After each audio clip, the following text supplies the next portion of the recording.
d'abord se focaliser sur nos propres leviers de motivation.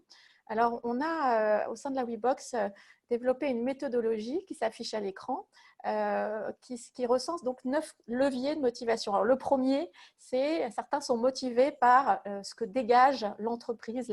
D'autres sont motivés par le sens de leur contribution, l'intérêt pour leur travail. Voilà. D'autres sont motivés par la vision, des objectifs qui sont clairement définis. Le goût du challenge, je l'ai déjà illustré. Voilà. Certains sont motivés par la rémunération.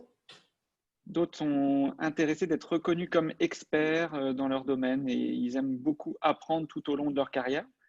Voilà. Certains sont motivés, comme on l'a vu avec Charles et moi, par ou bien l'esprit d'équipe, ou la créativité, ou l'autonomie. Alors, ces cartes, en fait, d'où viennent-elles? Pourquoi est-ce qu'on parle de cartes? Dans l'application de la WeRoom que vous avez en main, on a régulièrement des communautés de managers qui partagent leurs bonnes pratiques et on a eu beaucoup de questionnements sur le sujet de la motivation et notamment, certains managers ont évoqué le fait d'avoir des cartes papier. Alors là, nous, ça peut être aussi très bien fonctionner à l'écran, mais vous pouvez aussi avoir des cartes papier qui est un support de discussion avec ses équipes ou finalement, ou même avec un collègue, en disant finalement, toi, qu'est-ce qui te motive? Moi, qu'est-ce qui me motive?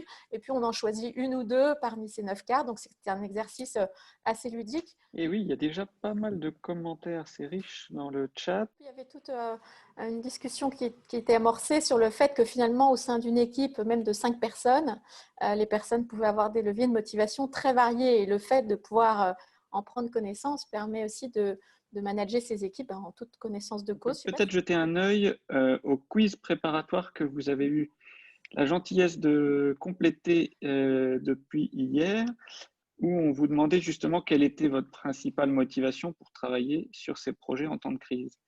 Donc, on retrouve les 9 items qu'on vient de parcourir. Et ce qui est intéressant, c'est que se dégage assez nettement, avec 27% des réponses, le sens qu'a ma contribution dans tel projet ou telle réunion, suivi des valeurs de l'entreprise pour qui je travaille et ce qu'elle incarne. Et puis une variété quand même assez importante des autres réponses qui montrent cette variété de leviers de motivation. Comment motiver, comment stimuler la motivation des participants dans une réunion à distance? J'ai envie de partager avec vous 4 principaux leviers de motivation.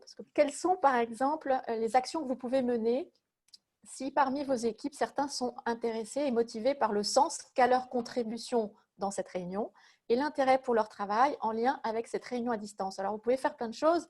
Vous pouvez, comme aujourd'hui, utiliser des systèmes de quiz dédiés aux réunions à distance, notamment les vrais-faux, les nuages de mots, etc. Vous pouvez aussi faire des tours de table où chacun va s'exprimer. Donc ça va donner un sentiment de reconnaissance et d'existence, voire poser des questions un petit peu plus impactantes pour aller chercher vraiment l'intérêt qu'ont les personnes pour leur travail.